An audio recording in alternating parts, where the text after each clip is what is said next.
নমস্কার বন্ধুরা, আশা করি তোমরা সবাই ভালো আছো। আর আজকে তোমাদের সাথে দারুণ স্বাদের একটা নিরামিষ রেসিপি আমি শেয়ার করতে চলেছি। এটা কিন্তু ছোট বড় সবাই খেতে খুবই পছন্দ করবে। তাহলে আজকে রেসিপিটা দেখে নেওয়া যাক। এখানে আমি একটা বাঁধাকপির অর্ধেক অংশ একেবারে ঝিরি করে কেটে খুব ভালোভাবে পরিষ্কার করে ধুয়ে নিয়েছি। এবার কড়াইয়ের মধ্যে আমি হাফ বাটি পরিমাণ দিয়ে দিলাম জল। জলটা এখানে উষ্ণ গরম হয়ে গেছে।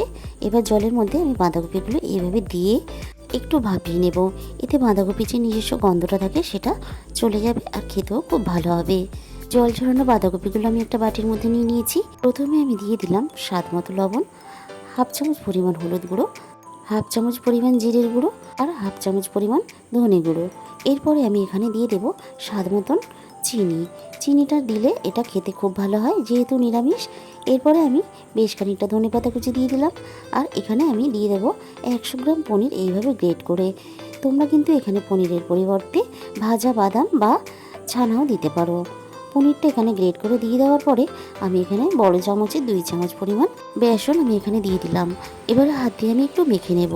এখানে আমার আরও একটু বেসনের প্রয়োজন, তাই আমি আরও একটু বেসন আমি এখানে দিয়ে দিলাম। এইভাবে কিন্তু নিরামিষ দিনে চেনা জিনিসের অচেনা একটা রান্না করলে একটু ঘুরিয়ে ফিরিয়ে তাহলে কিন্তু স্বাদটাও সুন্দর হয়। আর বাড়ির কিন্তু প্রত্যেকটা সদস্য কিন্তু খুবই পছন্দ করবে। এখানে আমার সুন্দরভাবে সমস্ত কোপ্তাগুলো কিন্তু রেডি হয়ে গেছে। এরপর দেখো কড়াইয়ের মধ্যে আমি কিছুটা সর্ষের তেল গরম করতে দিয়েছি। এবার তেল গরম হয়ে যেতে আমি কোপ্তাগুলোকে তেলের মধ্যে ছেড়ে দেব। বন্ধুরা, সামনে কিন্তু লক্ষ্মী পুজো। মা লক্ষ্মীকে আমরা অনেক রকমের ভোগ নিবেদন করে থাকি। এরকমভাবে কিন্তু আমরা মা লক্ষ্মীকে কোপ্তা ভেজে আমরা ভোগে নিবেদন করতে পারি। দেখো আমার কোপ্তাগুলো একটা সাইড খুব ভালোভাবে হয়ে যাওয়ার পরে এইভাবে আমি সমস্তগুলোই উল্টে পাল্টে একইভাবে লাল লাল করে ভেজে নেব। এখানে আমার সমস্তটা খুব ভালোভাবে ভাজা হয়ে গেছে। এবারে আমি তেলে থেকে তুলে নেব। বাকি কোপ্তাগুলোকে আমি একইভাবে তেলের মধ্যে দিয়ে দেব। তোমরা একদিন হলেও বন্ধুরা এইভাবে কোপ্তা বানিয়ে বাঁধাকপি খেয়ে দেখো, অসম্ভব সুন্দর খেতে হয়। আর একটা নতুন কিন্তু রেসিপি আমাদের তৈরি হয়ে যাবে পরিবারের সদস্যদের জন্য। এরপর দেখো আমি একই তেলের মধ্যে দিয়ে দিলাম একটা তেজপাতা আর অল্প একটু গোটা জিরে। আর তারপর দিয়ে দিলাম আদা ও টমেটো বাটা। 2 থেকে 3 মিনিট আদা ও টমেটো বাটাটা কষিয়ে নেওয়ার পরে হাফ চামচ হলুদ গুঁড়ো, হাফ চামচ ঝাল লঙ্কার গুঁড়ো, হাফ চামচ ধনের গুঁড়ো আর হাফ চামচ জিরের গুঁড়ো আমি এখানে দিয়ে দেবো। এরপর ওই মশলার সাথে আমি দিয়ে দিলাম স্বাদ মতো চিনি। চিনিটা এই সময় দিলে গ্রেভিটা কালারটা খুবই ভালো আসে। আমি আজকে নিরামিষ দিনে বানাচ্ছি, তাই এখানে রসুন বা পেঁয়াজ ব্যবহার করলাম না। তোমরা চাইলে এখানে পেঁয়াজ বা রসুন ব্যবহার করতে পারো।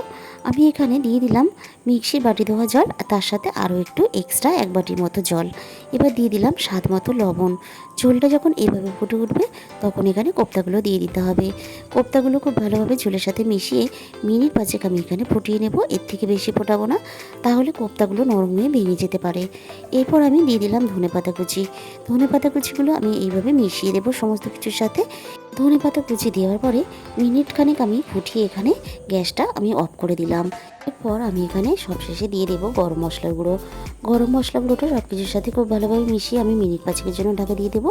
তাহলে গরম মশলা গুঁড়োর গন্ধটা সমস্ত কিছুর সাথে খুব ভালোভাবে মিশে যাবে। বন্ধুরা, তোমাদের আজকের রেসিপিটা কেমন লাগলো অবশ্যই কমেন্টের মাধ্যমে জানাবে।